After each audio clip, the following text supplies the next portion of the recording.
Mais pourquoi? Au début du XXe siècle, le grand Larousse mettait en garde ses lecteurs en indiquant « l'onanisme détermine des accidents très graves. Il y a une dépense nerveuse considérable, de là des troubles digestifs et nerveux, un affaiblissement de la force musculaire et de l'intelligence, voire même un arrêt de la croissance. » Il faut y voir la marque d'une morale extrêmement contraignante à l'époque en matière de sexualité.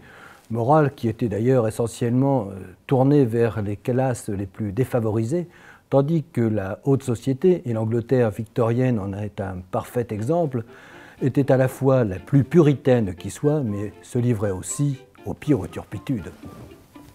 Alors non, il n'y a aucun danger à pratiquer les plaisirs solitaires et les biens naturels qu'un adolescent s'y livre, mais également un adulte, même marié, sans que cela remette en cause la satisfaction qu'il éprouve dans son couple.